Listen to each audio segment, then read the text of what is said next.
Good evening, everybody. Welcome to the week 5 installment of the Blue Abroad show here in the studio. Thanks to our friend Shad from Assertive Media. Big show tonight. We've got VFL news, we've got AFLW news, we've got MRO rants to make, and we've got our favourite Pom back in the studio. So Shad, let's run the intro and get this show on the road. What's going on? Fucking today!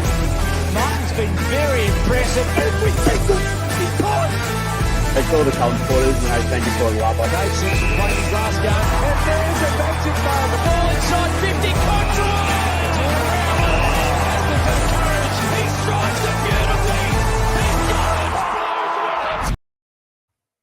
All righty, let's begin. Welcome again. Big night tonight. We've got our favourite Pom, Carlton's favourite Pom. It's not David Beckham, it's Dan Williams. How you doing, mate? Hey, not so bad. Not a bad intro, that. Not been linked with David Beckham. Hey. Well, we'll take it. I'll take it. I'll pay that. We're taking you out of retirement. We've plucked you out of retirement, mate. Yeah. Ever since you retired, we've won. Maybe there was a sign. Yeah, and Collingwood have lost as well. Yeah. So we've swooped Luke as well. So maybe that's all it takes. I'll keep dropping retirements if it means If it Collingwood means we're lose, going to it'll be winning, weird. mate. If you have to sacrifice that for us to win games, and so be it. No, how are you? I'm very well. I am very well and good to be back in the studio. Got a nice party shirt on, got the headband on. I know you mean business when the headband and the shirt come out. You know, don't you? Yeah, it's a new look as well. Luke Parks is still in my look as well. Yep. So good work, Lukey. Yeah, we've got a massive show tonight. Massive show. They're always massive, but now that we're starting to get into the groove of the VFL, or the reserves, I should say, VFLW as well. AFLW's just finished, and now the thick of the season. Mate, we're 4 rounds in. It's flying by. I Life can't is remember back. the last time I did one of these shows as well on the back of a win. Yeah, So it's really weird. it's been depressing. Usually I've come in with the mindset of give something positive, but there's a Yeah. lot of positives. Well, why don't we start? Before we do that, as you can see, the members of our channel, scrolling down the bottom, I want to thank you very much for your financial support. If that's something you're interested in, hit the channel, the YouTube channel, I should say, and you'll see a join button. I think you got to do it on your laptop or a computer, but we do appreciate your support. Let's begin. First up, let's start with the AFLW. We know that the season's finished, but a little bit of news coming out in the last week has been about the 4 nominees for the Team of the Year. So what have we got? Prasparkas, Yeah, Harrington, Moody, and there was the one that we forgot. Darcy V. Darcy Darcy yeah, V. there we are. So we wanted to give our congratulations to them for the great seasons that they all had. And I mean, Moody in particular, I only met her as a fan, watched her for the first time this year. She very, very impressive. Well, she was electric as well. Yeah, she was electric all year, very dominant as well, and she really helps the Carlton game style out, doesn't she, as well? Because they do work the centre clearances very well. Yeah.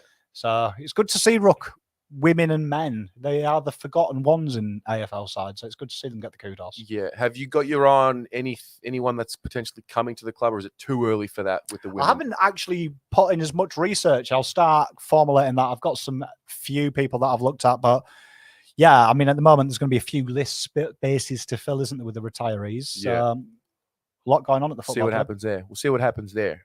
One thing you do have some information on as we move along is the Carlton Academy. It's just been launched or relaunched.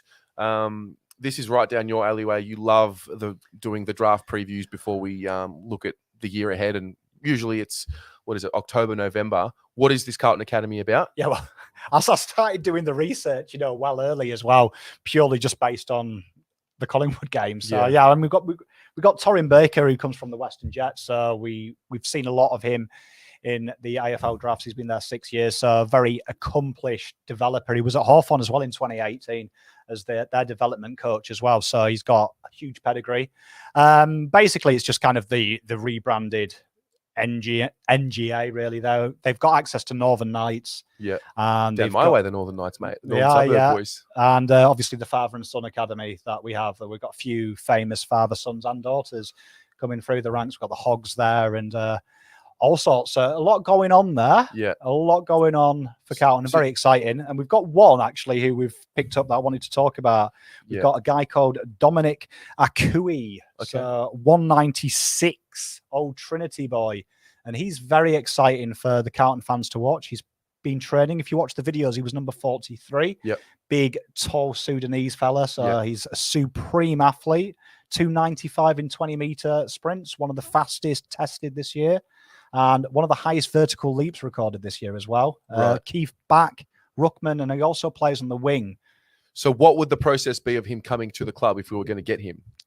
Well, they've changed the academy rules this year, so it won't be a straightforward match. But what is regarded is that there's going to be some kind of unwritten agreement where players and clubs will take them a bit later. So I would say all of our talent there is a mid to late round pick anyway. Right. But it gives Carlton the access now to be kind of in line with Sydney and all the other clubs where we can really follow these talented youngsters, put a bit of time into them, and find another Luke Parks per se, someone that, you know, that you spent a lot of time in. We know Sydney were gutted when he came to us and they still highly respect him.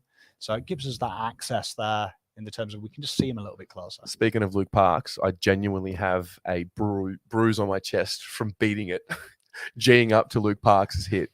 He goes at it hard, doesn't he? He goes at it hard. He does. He does. Let's move on. Let's talk a bit about the Carlton reserves. They had another practice match. It was the final one before round one of the VFL competition that begins this Saturday, the 17th of April. Down by 43 points in the end, which was disappointing. They cut it back to 15 at 3/4 time. High level notables were Mitch McGovern, who kicked another 3, and Sam Ramsey, who had his second good game in a row. The chef. Yeah. So I think the other bit of news that we want to talk about as well, coming from this game, and I've really just I've held on talking about it, but it's Caleb Marchbank confirmed that he has torn his ACL, and just a wretched run at it. And I guess we'd like to take this chance to just send him some love. What do you say, mate? What do you say? Well, I think we've got to keep it positive. I saw a lot of comments, like, you know, like commenting on that post as well on Twitter. You know, he's cooked, game over. Like, the last thing Marchbank needs to hear is that, because I'd imagine that that's probably the first thing that's going through his mind. Yes, my career's over. The doubt. Yeah, my career potentially is over here. But it's a huge shame, isn't it? I mean, the kid is got so much talent, and you hate to see it. You hate to see it, but we wish him well, and I'm sure I speak for all of us that we just want to see him on the park. You want to see your Kernos, your Marchbanks, because we're a better team when they're playing, and there's no doubt about that. So God loves you.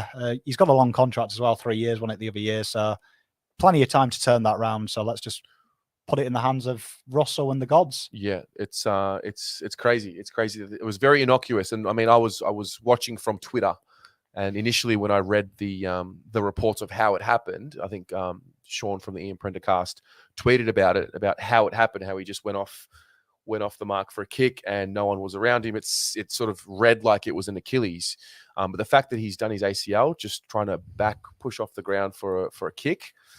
Anyway, it is what it is. We're going to have to move on, and we send him our love and thoughts. And the reason why I talk about him as well is, do we now need to think about replacing him with a defender, or is that Parks now? Or is it Levi Caspot? Like, do we now need to fill that? Like, practically speaking, for the next 12 to 18 months, we're going to need to fill this role. I think for me, with Marchbank, the list spot has to go on probably one of our kick. I would say personally a ruck. Yeah. I still think that that's a very grey area for me, and it's something that I don't personally feel comfortable with. Round 6 TDKs when I come back, I don't feel personally comfortable saying TDK is ready full time from round 6. Mm-hmm. I still think that every other side has 3 main ruckmen. They don't have temps; they have main ruckmen on the list. Yeah, and I think there's a reason for that, just in case. And we've seen, touch wood, at the moment we haven't suffered it, but ruckmen are going down like flies around the league. Yeah. So can always happen. It's a tough game, and especially Pitternet doing it 24/7. We look very grey in that area, so that would be probably somewhere I'd look in the mid-season. I think that's something we'll touch on in a few weeks once we have a bit more clarity around when the draft's going to be and whatnot. But anyway, best wishes to Marchie, and get well soon, buddy. We're gonna have to move on, and that's what we'll do. So let's start talking about round 4. Another win. Give me a high level. What was your experience of the game? I thought it was it was impressive that the tackle pressure was there, and I think for me it was a sign of this side evolving. We've got historical recollections of playing Gold Coast in Gold Coast and losing games like that in the fourth. And it was all written, wasn't it? Third quarter, they managed to pull it back. Fourth quarter starts, we've lost them games. But I thought how we controlled the football for 80% of the fourth, how we created stoppages, we learned to control the football, which was very impressive. SPS was very influential in that, slowing it down. I thought up until the last 5 minutes, and I felt when Jesus got injured, there was a situation change mentally of the players, and it was kind of like, let's just try and get through this unscathed. And I think they took the foot off the gas, which some people didn't like, but I understood. And it was a big injury to Jesus. I was very impressed because it's a learning. It's a learning. They're the games 2018, 2019 Carlton would have lost.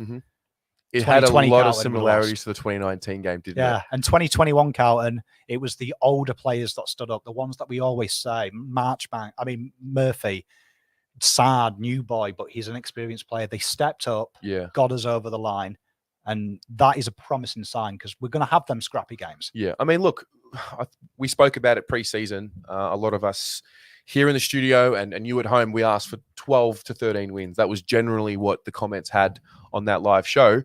Listen, 12 wins, 3 or 4 of them are going to be pretty ugly, and I think that was one of them. Yeah, you go back to 2017 Richmond, they went on a losing game streak, and then there was that game against Essendon, which was one of the ugliest things I've ever seen with two eyes.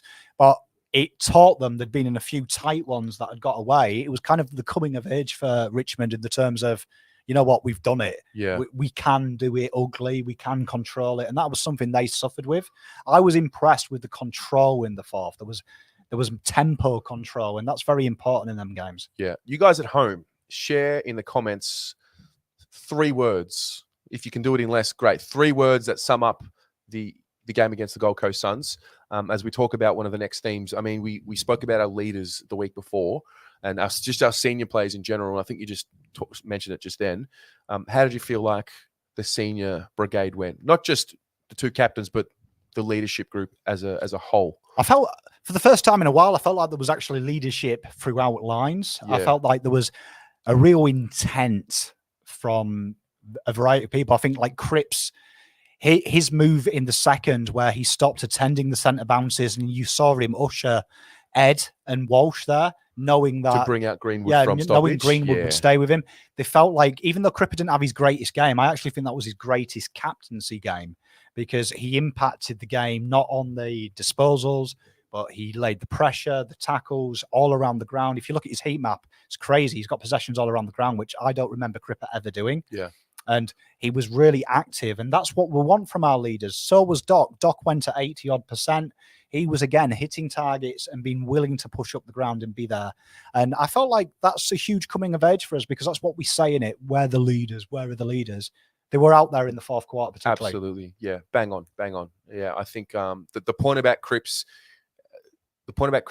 not attending certain stoppages to bring Greenwood out of the game, genius. Didn't go unnoticed. I noticed, Paddy Dow and Will Setterfield had a couple of centre stoppages as well, which we'll touch on. Paddy Dow, it's been a big talking point amongst the fans over the last few days. But yeah, it sort of reminded me a little bit of Trent Cotchin type leadership, really sacrificing your game for the betterment of the team. But it didn't go unnoticed from the fans. Oh, 100%. And it was the fact that he impacted it in other ways that aren't as crippin' that you become accustomed to. Yeah. And I enjoyed that. It felt like he was willing to be a proud parent. I got that impression in the third. It was almost like he was admiring Walsh do his thing and be like, you know what, that's my boy. That's my boy. And you go and get there. We'll get the win together. And you saw the relief on Cripper. I enjoyed that footage at the end where there was the arm punch. Yeah. And it felt like that meant something to him. And I think it was a lesson for the players. Definitely. It was a lesson that they can step up. Yep. And it was a tough game. It was a tough game. They're not a pushover Gold Coast. I had someone mention today that it was a soft game and there was no pressure. Gold Coast laid 78 tackles. Yeah, and we laid the most tackles that we've laid all season as well, which is huge. Yeah. So I was very impressed with that. It wasn't. Would I watch that game again? Probably not. No. But take the points and get the fuck. But it was definitely one of them games that when the third quarter, I was not confident we'd win this. Yeah. And it was good to see them fight. There was a moment where they had kicked 4 goals in a row, I think. I think it was a goal followed by a behind, followed by 3 goals. And I remember looking at it, they put the graphic up on the screen. I'm like, okay, here we go. Here we go. It's going to be now. It's the 5-goal swing. Are they going to let it happen? And to our credit, we didn't. So yeah, let me get through some of the fans' comments for the 3 words. Black Carrot, good evening to you. He says, "Let's fucking go." I love it. You. Adrian says, "Bank the points." Ricky Elvis, 2 and 2. Where are we? It's clever usage of free Black words. Carrot again. Kennedy plays weekly. Let's touch on Kennedy. Came on as the sub. How did you feel like he went? Played 10 minutes 4 possessions, 7 pressure acts. 7 pressure acts as well. Ridiculous. I don't know what Matt Kennedy has to do to get a game for this football club. I thought that 10 minutes was probably the best 10 minutes I've seen. No joke, in a Carlton shirt. For 10 minutes. Yeah. It was ridiculous. He reminded me of Brisbane, the last game he played as well, where he only played 60% game time and he was like arguably the best on. He makes himself available, and I thought if you actually look at his heat map as well, he played exactly what Dow did all game. He slots straight into that position, and Dow went on the half forward flank. I don't get it. I can't answer it. I'm sick of being asked the question in my PMs. Why isn't Kennedy playing? I don't know. Yeah, no one knows. I don't know. I mean, for me, that's what he brings. He brings that intensity, and he would definitely be a name that I'd be looking at because he does so much well. And I thought one thing that surprised me is a turn of pace in him. Yeah. Which I haven't seen since his draft because he was actually nippy as a kid. Yeah. And we know he's always had these leg injuries, but he looked nippy. There've been reports about him working on it in the preseason, the last few preseasons. Is he ever going to be naturally good off the mark with his explosiveness? Probably not. But he just needs to be competent. That's really what it's all about. He reminds me of Nunes. Yeah. That he gets everywhere and he will impact everywhere. He's a 7 out of 10 player. Yeah. And I like that. And I think we're lacking one of them. We've got a couple. We've definitely added a few over the last few preseasons with our recruits. You can't have too many job doers. If everyone if everyone does their job on game day, and I think Matt Kennedy is someone that can come in and just do a job and not be a star. Because what's the alternative right now? Whose position is he coming in for? Is it really Dow? Is that really the position he's swapping in for? We see for me, Dow's been played since round 2. He's been played out on the wing, which is mind-boggling to me because he's known for his short bursts of speed, and just the wing by definition is not short bursts of speed; it's long bursts of speed. So you can't play Kennedy on the wing; it's going to be slow. But you could get away with it if you had a heavy rotation. Like Western Bulldogs do. Western Bulldogs, everyone plays on the wing. Everyone goes on the ball. Everyone goes across half forward. That's how they fit 9 blokes. Yeah. So you could do that. It would be a tactical change. For me, I'd be looking at Setterfield. I wasn't impressed by Setterfield this week. I thought his numbers were well down. And I look at not just his tackles, his pressure acts weren't there either. So for me, I think back to the VFL and getting some confidence because I need him having 20 and being impactful in the contest. At this point, I noticed him. I thought he looked a lot better than what he did against Collingwood. I thought when he was around stoppages and when the ball was on the ground and there was a loose ball get to be won, he was clean with getting that handball out into space. I definitely have a worry about Dow and his confidence and where it's at because we've had a month of the Dow experience now. A lot of people are obviously just impatient, and I get it, but I don't think this is the time to give up on him. I wouldn't give up on him. I just think I question. It's more about how are we developing him? I'd like the explanation from the club for this one. That Essendon, he was brilliant on the ball. Richmond, everyone was passing. Said it was a 6 out of 10 game. I think I thought, and he was on the ball for 70% of the time. Why's that gone? Yep, because it's not working, and he's not like SPS that's got skill sets that you could say, okay, I can see where you're going. Dow has 0 skill sets that suggest he'll be a winger. At all. There is 0. He's a burst player from stoppage. Yeah. So to me, I don't get it. And you look at Cottrell on the other wing, a natural wingman. Look how good he is. There's a reason because he's a wingman. Yep. It's a specialist position. People think it's easy.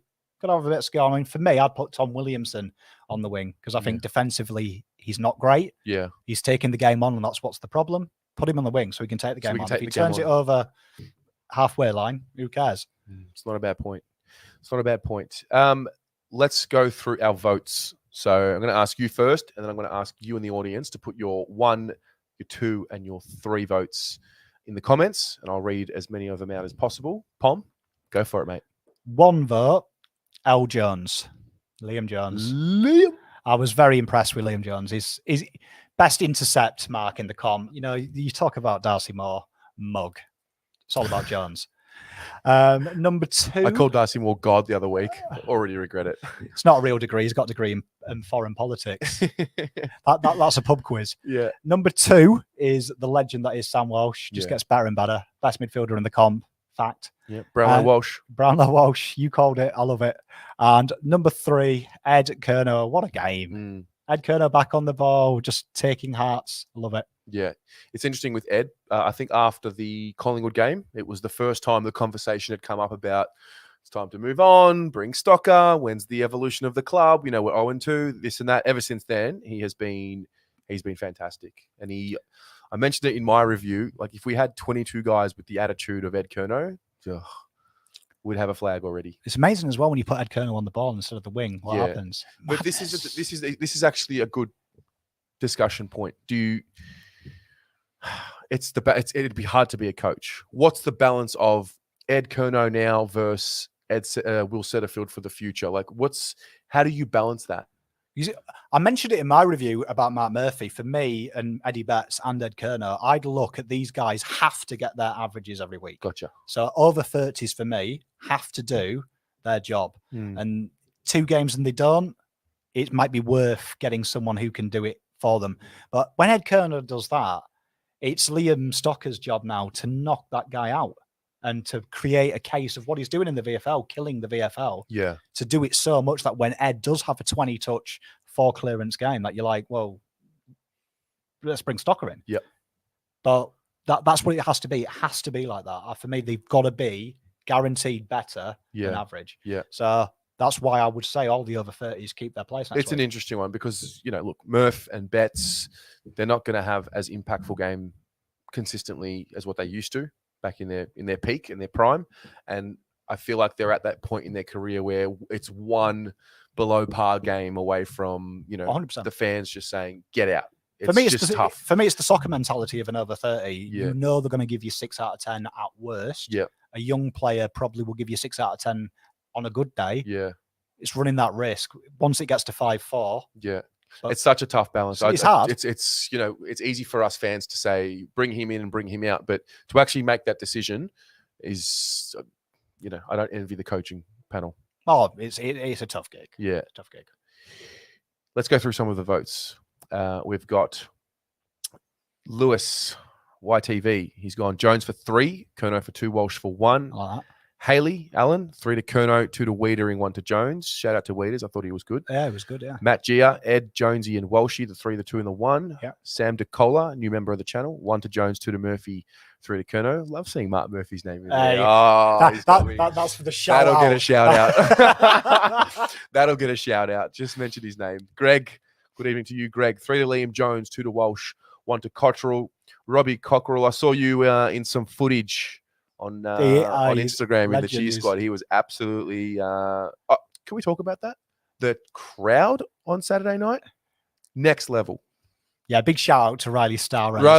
Yeah. Me and my son spent all game looking for him, and we finally saw him at the end of the final siren. It was a whole game, but it's good to see him. They did really well, traveling fans.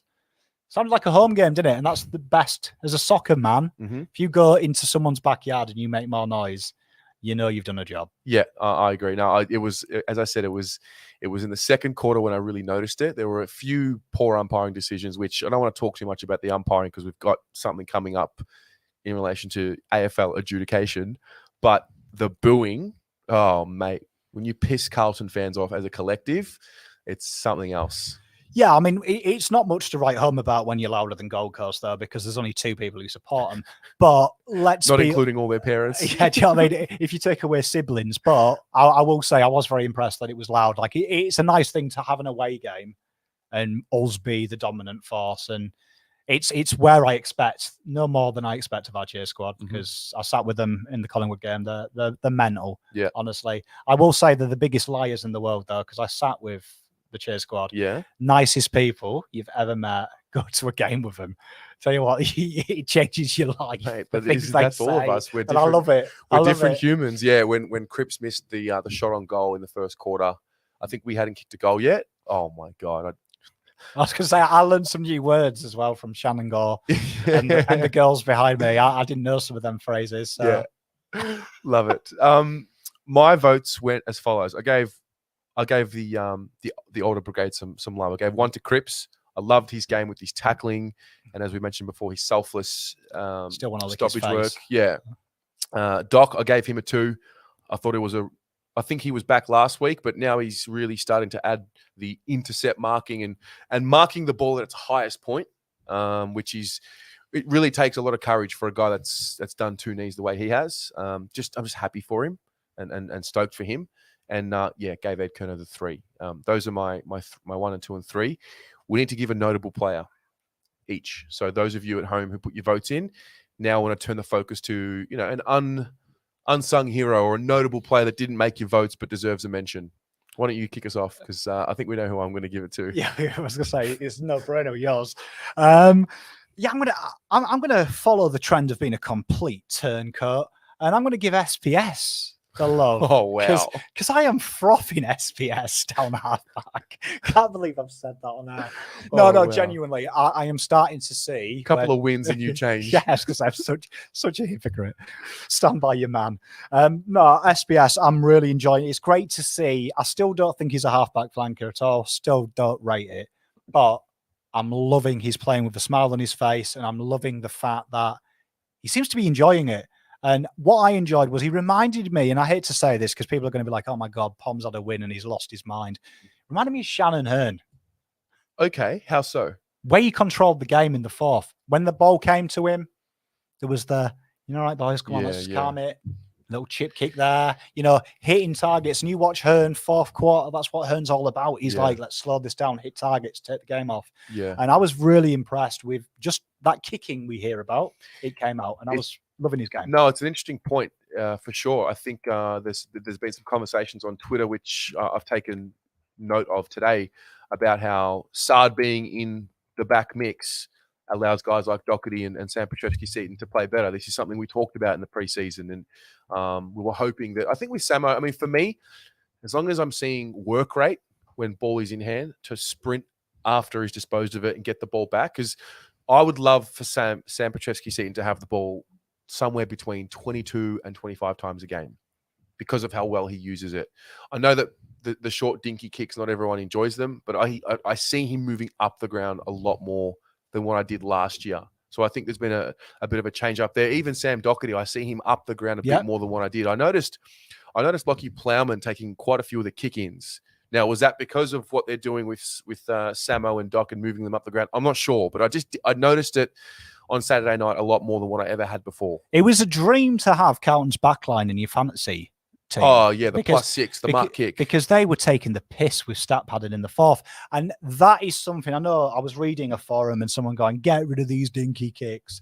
Look at the top teams. They kill the game. And that is the time you've got to kill the game. Correct. Because that game could have gone tits up at any point in time. If we're just bombing it forward all the time. And I was impressed because I thought SPS particularly, every time he got the ball, we looked to just make sure he hit the next target. Yeah. And what I loved about him is the amount of times he didn't kicked it to Doherty, and then he ran on and was like, you know what, if you need me, I'm here. Short 15-meter kick, let's just keep it. Yeah. And I rate that. And I think he's growing into his role. And I'm going to say I'm falling in love with him being a defender.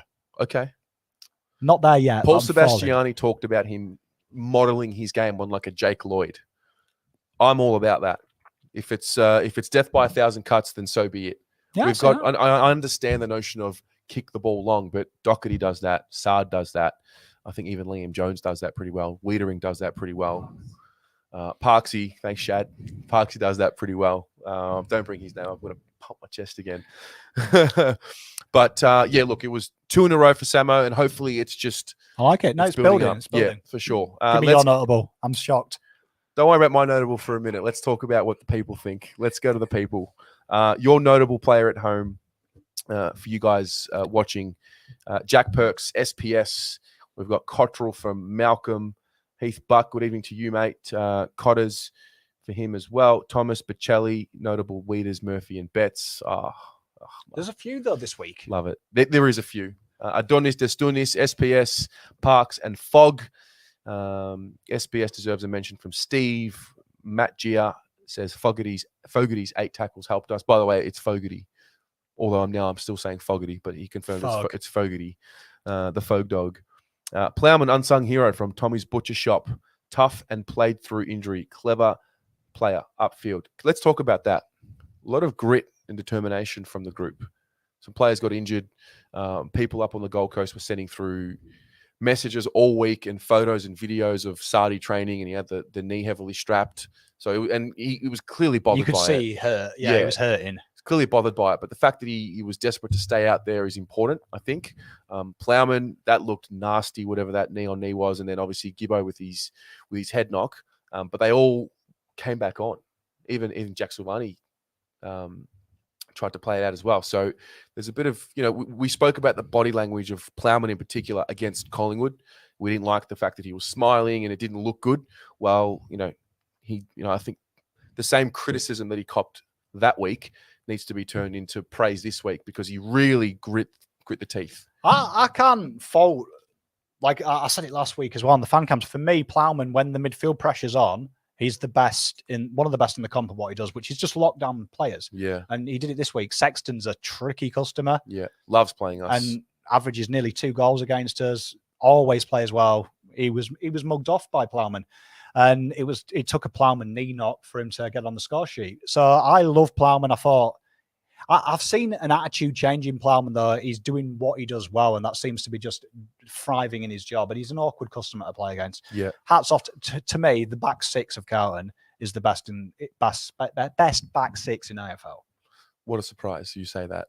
He is the best. I said it at the start of the year, and I'm yet to be proven wrong by what I've seen. I think they are so solid. Yeah. And now you're saying SBS. He's added something we haven't got as well. Yeah. When he's playing like that, there isn't a back six that can beat it. He plays a lot of games too. He to be great, you've got to be available, as my brother-in-law says. Yeah. And SPS is very much available. Yeah, and Plowman, every club has him. I know Plowman gets a lot of stick, and I was harsh on him last week, against Collingwood, and that's because I love Plowman. I've always stuck up for him. I felt let down to see it, and I've seen a body language change. He seems to be acquitted, but that was heart of a lion stuff. Do you know what I mean? Finished the game out, and I respect that. Fair enough. My notable was Mark Murphy. Really? Just who knew? Just enjoyed his game, veterans game. I bet you. I can hear you as well. When Mark Murphy does stuff, I'm sat there watching it. I'm going, I guarantee Terry's losing his banana. It doesn't matter who I'm with; they always look to me like, "Oh, here we go." He did. It was good. It's good to see him back, though, isn't it? But just to give it some perspective, it's not going to be like that every week. I understand that. I just don't see anyone in the reserves playing consistently enough that's available to take his spot just yet. That's a Mark Murphy role, though, isn't it? It is. Put the ball into the forward 50 to the advantage of the Carlton forwards. That, I feel like, if you had to write one sentence about what is your role on the team, Murph, I feel like that is it. It's a role he thrives in as well. Yeah. I've got to say, though, it's the best sight in football, I think, when he does the pirouette double back. It's a little pitter-patter steps. When you know what's coming, when I text you as well, the only man in the world I will allow to hit a check side on the run to an open goal. Yeah, he's the only one that should be allowed to do it. Because it looks good, doesn't it? Yeah. So, I gave Murphy my notable, but obviously don't want to get too carried away. Someone asked about the Levi Casbolt situation. I thought he was better, but still left me wanting more. I don't know how it's going to go this week against Port. I feel like we're going to need him in the side. But and I like the fact that we held off on Mitch McGovern. But how do you see this ruck backup role playing out? You mentioned before about how we don't really have room for any more injuries to the rucks. Touch wood. Did you feel like it was an improvement? I thought his game was pants. I had to say it because I love Levi. Yeah. No, fair enough. Let's unpack it. I watch him and I think that Eddie Betts, if he's doing the decoy leads, and he did it again this week and allowed Mackay that time and space and a little bit of freedom, because you're starting to see their backmen now are like, Levi's going to do nothing, so we'll just take double up on him and the third guy take Levi. And the problem is if Levi doesn't get early and he doesn't kick the goal early, you kind of know what you're going to get from Levi. Yeah. And like you look at his pressure acts, they're limited, the single figures where Mackay is adding that. Yeah. He's adding that willingness to stop. It kind of looks like, I wouldn't say disinterested. It looks like there's kind of a foregone conclusion though. Yeah, and I love Levi. Levi. The ground, it's not on me anymore. Yeah, and I love Levi, but I want to see what we were seeing back end of last year, where if you can't get the ball, he's just clattering into them. Yeah. You know, he's making himself, and he doesn't feel like that. To be fair, he did create contests around the ground and brought the ball to ground often, and we all do it. We all get sucked into the stats for the most part. But I did think he was just better at playing a role that didn't get. I compare him to Justin Westhoff in terms of the role he plays, because he can play back, play forward, and play in the ruck. I would love to see him get on the end of a few this week, kick 2 or 3, and have his 11 or 12 touches around the ground and just provide an option.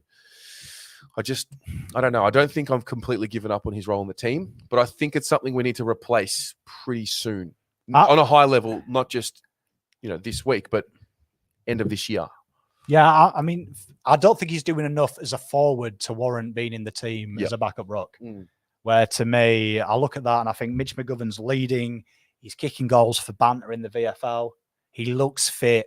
And a good Mitch is going to free up Harry. Yes. Because they're no mugs, Port Adelaide. They can lock down a key.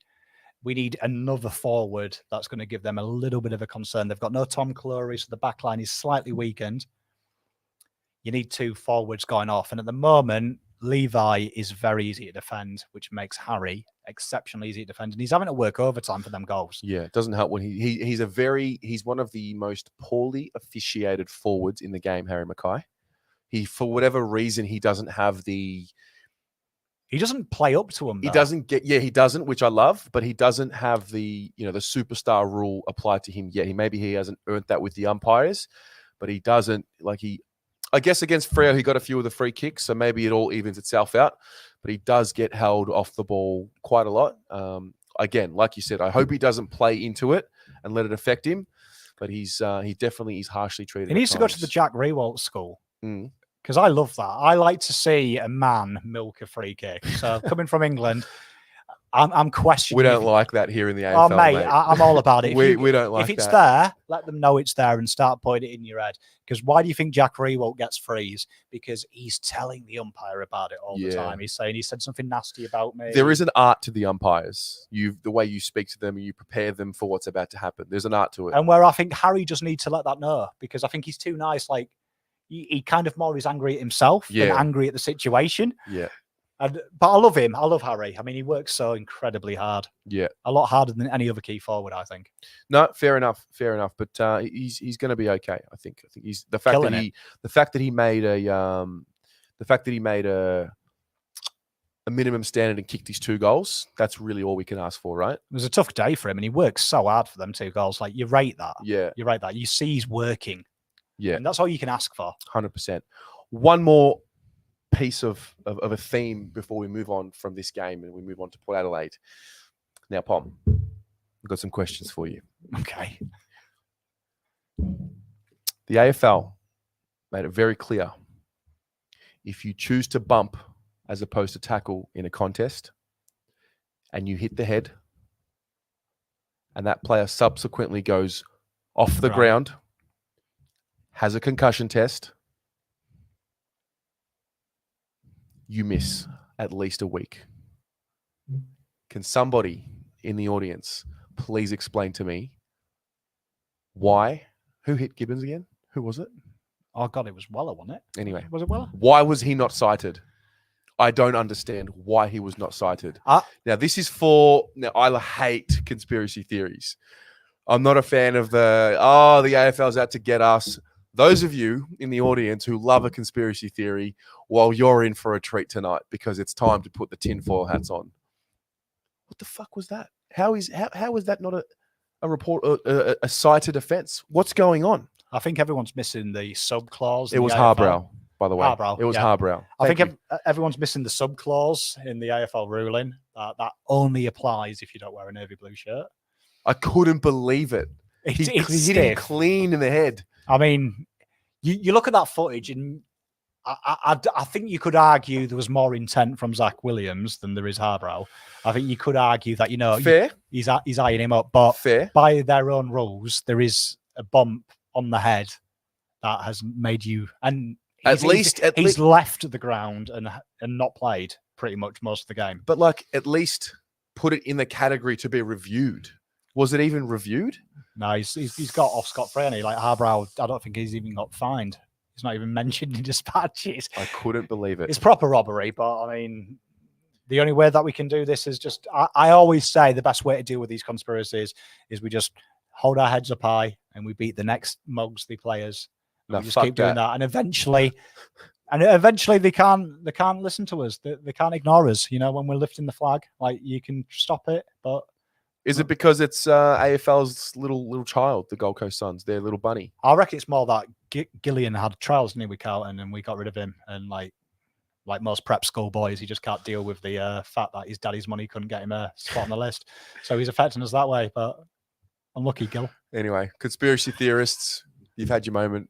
Let's not. No, the other thing as well is if Gibbons is to miss, I'm going to be really pissed off because he's effectively taken out a player of ours who might have to miss 12 days with the concussion protocol, which I think that would have been announced by now if that was the case. But touch wood, if Gibbons is to miss, let it be known there'll be some fireworks. You are spot on though, because I mean, like, I understand the umpires didn't call it, so because it was innocuous on the TV. Fair, but the fact that it didn't get in the review, which you would have thought by now, any concussion test is instantly reviewed. Absolutely. Why has he had the concussion test? Yeah. It is beyond me, and it's like the injury sub rule. It's such a grey area. The AFL bring it on themselves. They make too many rules that are too innocuous. It's a stupid rule. As I say in Hebrew, "En malasot," it is what it is. We'll have to. I like that. If I could speak another language, I'd use it. We'll have to move on. We've got about 20 minutes. We're going to move on to Port Adelaide. But before we do that, I do want to ask a question. A bit of news came out today. Dill Buckley's had Kade Simpson on his podcast. Scheduled the premiere for tonight at 7:30. Cheers, Dill. Cheers, mate. Yeah. Cheers, Spot, mate. bro. I guess I'll go fuck myself. Yeah. Cheers, Dill. No, but Simo's mentioned that he's still fit, wants to play. I'm going to ask you, and I'm going to ask the audience just for a yes or no. Would you take Kade Simpson back in the mid-season draft? And I'm scared of the answers that I'm going to get in the comments. But what was your take on the Kade Simpson chat? If life was written by Pixar, I'd say yes. But because real life is written by M. Night Shyamalan, no. He's 37 in 2 weeks' time. I think it's the 6th of May. And that is a position we've got depth in. Yeah. Depth. And like when I mean depth, we've got hella depth. He's a small back pocket. There's thousands who can play it. I'd ask the question, if he wanted to play on, why didn't the club give him a VFL contract? I think if you want this on-field learning, which seems to be in vogue with Carlton fans, that's some kind of thing, why didn't he play in the VFL? That would be a great place to have him. But I think he's in the perfect position for him. He's working with both the seniors, the VFL and the females. So he's passing on his knowledge. If he wants to go and play again, yeah, fair enough. But for me, no, I just can't see. Yeah, I would be very...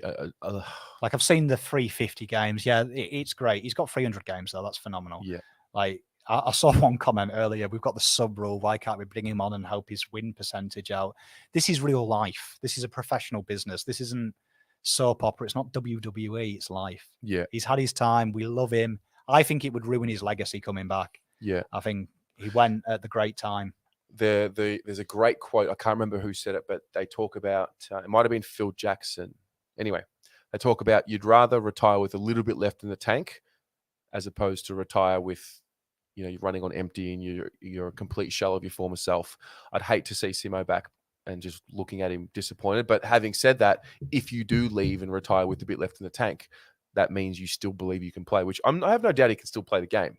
I'll give a football reason why not, because I know that Carlton fans probably won't accept it because it's an emotional subject. But look at all the other 30 backmen at the moment. Hearn had to redevelop his role because of the man on the mark rule. Yeah. It's finding players out. Now, Simpson has never been very quick. In the last 3 years, he doesn't poll in the top 10 speeds at Carlton. It's an issue. Would you trust him with Liam Ryan? Man on the mark rule? Simo was cited a few times last year for the 50-meter penalty rule for moving off the mark, even though you were allowed to move. Yeah. He stumbled across the mark because he'd anticipated it. He knew he'd lost a yard of pace. Yeah. Look, it's interesting. I just thought I'd ask love the it. question. There's quite a few guesses. There's actually, I'd say it's probably 60-40 in the no.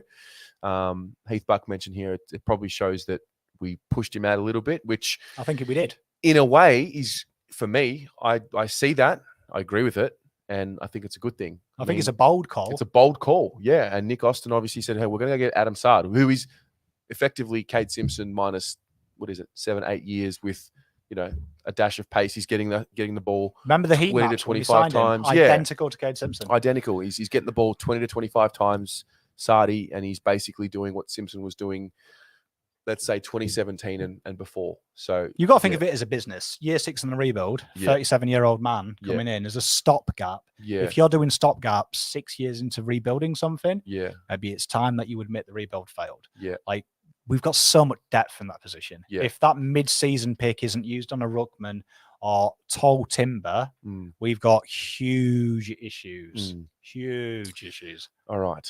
Love him, though. Let's leave it there. We'll move on to Port. Saturday night at the G. It's going to be rocking. We'll smash Absolutely rocking at the G on Saturday night. We love playing Port as well because the Kane Corn side, aren't they? So there's something about Port that you just want to put them away because of that melt. Melt corns. So I love Port. I know you do. We all know. I've got a nice affiliation with Port. Had some great experiences in China with them as a club. Just from a personal point of view, I got to see the inside of an AFL club, and they're run very well. So I've got a lot of respect for them. But come Saturday night, it's going to be rocking. And like you said, we match up well against them. We play. I think we have a confidence against them, and I don't think it's a Gold Coast situation where, like, I just feel like Port are a team that we would respect as a playing group to the point where we're going to bring our best. And also, it's the build-up. It's the build-up to, we're playing a good team again. Let's see how we stack up against a finals contender or a top 4 contender, however we view Port Adelaide. I can sense the fan base split. One side being, prove it to me before I get on board. The other side, like you and I, just saying, no, fuck it. Go all in. Lids off. Yeah. What's your preparation? And you guys at home, how are you feeling about this game? Well, 13 wins is the magical number for the 8. So I had 3 out of 4 in the start. I thought that's how we'd start. I thought we'd get the Collingwood game. We obviously dropped it. So we're 2 out of 4 at the moment. And I had this next patch, ideally 2 out of 4. So we're going to have to flip it and get 3 out of 4 to be on par with Pom's predictions.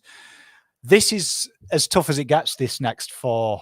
Really, this window, it's tough because you've got Port, you've got Brisbane, you've got Essendon, you've got the Doggies. Now, the Doggies are flying at the minute, but we match up against the Doggies really well. So we're playing them in a real happy time in the year because the season's quite a bit in. And we should be getting some players back. Yeah. So it's a really good time where we're going to see now that they've fixed the early season.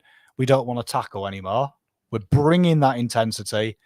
This is a great test because they're going to get back-to-back tests because Essendon ain't going to be easy because they hate playing us. We hate playing them. They always bring it. Yeah. So it's a great test for the boys to see where they are. So if you are a doubter, you're going to learn a lot about them in this next 4 weeks. 100%. 100%. We're going to find out exactly what's going on. Heath Buck mentioned here he wants to see Ed Kerner go to Travis Boak. I think it's absolutely spot on. I think it's a good matchup. Boak's a champion, but he's not overly quick. He's smart, but not overly quick. I think that's a good matchup, and it gives Ed that role of what he's actually good at to do, which we know he can perform. I get a vibe from this game that when we win, I'll say if Saturday night's going to be electric in the city, and I have a feeling it's going to be, not so dissimilar to when we beat St Kilda in 2019. Just there was a buzz around Melbourne after that game, but this time it's different. It's Saturday night. I just have a feeling. I have a feeling it's going to be a special night, but it's going to be a very, very hard fought game because they are a seasoned, hardened team, and it's got to be a 4-quarter performance. We saw what happened last year. We actually jumped them last year. Yeah, we nearly got it. We started looking really good. The way that we were scoring off turnover really hurt them. Dave Cunningham hurt them. Jack Martin hurt them. We moved the ball pretty quickly. We obviously don't have either of those two this week. But where can we expose them? Well, I think Zach Williams is a huge in for this game. And I think he's a guy that I thought our ability last week was proven around the clearance, around the stoppages, that they can play ugly, they can play pretty. I think Zach Williams adds an air. I think naturally we do affect them anyway because we intercept. They like to attack inside 50. We look to build from there. I think we match up well around the ground, height-wise as well and pace-wise. I hate to say this about Port, and I said it last year, and I think we disagreed on it. I don't look at Port and I'm not wowed by them. I still aren't to this day. I don't look at that list and go, oh, Jesus, he's good. There's no fear factor yet. It's just a really good side. Yeah. It's just a good side, but there's no one there that I think, oh, wow, he could kill us in a game. Yeah. It's just a lot of individuals. And I think that is where we can beat them because this Fremantle gave us the confidence to free flow and score and tackle, and we brought our pressure. Last week, we saw how to grind it out and control. This is against a bona fide top 8 side. You can say Gold Coast and Fremantle, they're Mickey Mouse, but Port, minor premiers, they know how to play this game. Yeah. Yes, they're hurting. No Dursmer. Butters potentially not there. Rosie out. Yeah, they're both going to be out. Yeah, so Rosie potentially out. They're weakened. Still so are we. Side. So are yes, we. That's still That's a good side. I don't think there's going to be any excuses from the negatives this week of, oh, no, they're banged up, because we're very much banged up. Good segue. Last year, we obviously saw the matchup with Jones on Dixon. I think Dixon, I think he might have kicked 3 goals 4 or 4 goals 3, something like that. The question is for you and you guys at home. So I want to see in the comments just to get an idea of what we're thinking. Do we continue with the Jones on Dixon matchup? Yes or no? Personally think, yeah, for the Why? interceptability. You saw that, how important it was against Gold Coast. Yeah. He got like 600 meters gained, scored seven score launches. It's such an important way of Teague likes to play. Yeah. And I think the logical thing is to have him on there playing that slight loose role, because the ball is going to come into Dixon like Harry is going to be the main target for us. But so for me, if Dixon gets off the leash, that's when Porter at their best. Wouldn't we want to have the opportunity to nullify him as much as possible so we don't let him create that energy for them? I think you have that. I think you have that option throughout the game, and I think that's something that Teague didn't do till late. Switch that matchup. Yeah. But I think for me, at start they are going to target him, and if we can get the jump by Liam taking them intercepts, he's in form as well. He's playing very good football at the moment. Run the risk, roll the dice a bit, and say, well, go on. He's got the win on him so far. Do you dare take it again? Because if Liam gets a few cheap intercepts, we score on turnover, they're going to start thinking their plan out like we do when it doesn't work with Harry. Yeah. And I think it's a bit of cat and mouse in that, because Charlie Dixon hasn't been playing well, has he, of late? He's not. He hasn't, which is a worry because it could happen. But they still keep targeting him. Yeah. He's slowing down a bit. He's getting older, yeah, young. I like this one from Debbie. Just something out there. Isn't Levi Casbolt a great matchup for Charlie Dixon? He is, but he's not a full-time defender. But the thing is, look, it's the conundrum with all of us. We all talk about it. Put Levi back, but then you've got to bring a defender forward. We can't put Liam Jones forward, I don't think. The way that Jacob Wheaterin and Mr. Jones play, they play 99.9% of the game, and they're very fit young men. Fair enough. Doesn't bother me. I like that option maybe to mix it up. Yeah. But I think at the start, Jones and Wheaterin have got to take their best 2 forwards. Yeah. And personally, me, Dixon would be on Jones because our ability to turn their strength into our strength. Yeah. But always having that an option, Wheaterin can come in there and do the job. Interesting one. I personally would love to see Wheaterin smash Dixon and have Liam Jones play not loose, but I'd rather Liam Jones work off someone like a Todd Marshall or a Georgiadis as opposed to working off a Charlie Dixon personally. But it's going to be a fascinating matchup. I really do like the idea of Ed tagging Boak. But for us, where can we expose them? I think definitely Williams will be a huge thing. I think that's something that we haven't seen yet, and we forget about in the Fremantle game, just how good that combination worked of Cripper, Walsh, and Williams. I mean, already up until last game, Williams was top 20 for total clearances and clearances to advantage, and he only played 2 games. Yeah, that's how good he is. He's behind the 8 ball, and he's still getting them numbers. He offers us something so dynamic that we don't have. His entries are so impeccable that I think that matchup for me, Cripps, Ed, Williams, and Walsh, is one of the cleanest in the AFL. It's a great matchup for any side. Like, you'd be worried about that if you're any of the 18 list managers and coaches of how do you match up against that? Because you've got a combination of everything. Yeah, you've got tagging, you've got accumulation now from Walsh. He's become an accumulator, which we've never had. We've always said we need a 30 guy. Yeah. Cripper's an ox and a beast. And Williams is that little pistachio icing, isn't he? Yeah. The pistachio ice in the pink boots. He's the pistachio on the kanafe. Yeah, exactly. And he's line breaking speed. So I think that's where we hurt them out of the centre. I think we can do that. We can get the centre clearance domination around the stoppages and get the ball in as early to Harry. Massive game. Big decisions to be made at the selection table. What are your ins and outs? And you guys at home, ins and outs, not just your outs. It's a hard one this week because there is a Plowman knock. There is a Jack Silvani injury. There's a potential Gibbons injury. It's a tough one. And then there's also, I think, Dow's form might have him out of the side if everyone was healthy. So what we know about who could come in and who should be available, I actually got it wrong on Cunners. I think the 12 days will have lapsed by Saturday, I think. So he should be available to play. The question is, do you bring him straight back in? Mitch McGovern looks like he's available. And I think Zach Williams will be available because it was listed as illness last week as opposed to an injury. Yeah, I would. For me, it's tough. I'd say, let's just say JSOS doesn't get up. That makes the selection, I think, a bit easier because then you can throw Mitch McGovern in. Mm-hmm. Let's just say everyone's fit, though, and JSOS gets up. I would say Levi would come out for me. Mitch McGovern comes in. And Dow would come out for me, and I would bring in Mr. Liam Stocker to make his return. Oh, wow. And I would float Gibbons, like he did towards the end of the fourth, back into the midfield. He played across the wing and then went back on the ball and play him in that rotation.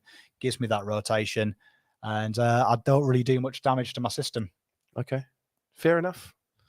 Fair enough. We've got a couple of minutes left, so we're going to look to wrap it up shortly. But what are the other themes and issues that are arising for you this week that we need to be aware of? Actually, it just reminded me. I will be at the President's Club function this week. Oh, darling! I chose. Oh, darling! I chose this game as part of the sponsorship. So looking forward to that. Never been to the footy in a shirt. Going to have to step it up. I don't really own a suit, so that's going to be an issue. Looking forward to that. The VFL begins on Saturday. It's a 2:30 game, I believe, at Icon Park against, is it Southport? Oh, I should have I think checked that. So that's going to be interesting. There was a question I had. Talk to me. Yeah, Rocco. I'll get to Rocco in a minute. That's right. The Robbie Gray Plowman matchup. Do we continue with that? Why not? Plowman's won his last two battles. Yes. So put him in for the third. Because at the moment, Plowman is in that mindset of proving people wrong. So I think that is a mindset this club has got at the moment. Right the wrongs. There seems to be a real intent to prove. And, Carlton beating a team by plus 40. When has that happened? It hasn't happened very often. They came out firing this week. Can they win tight games? Have they got the heart? They showed it.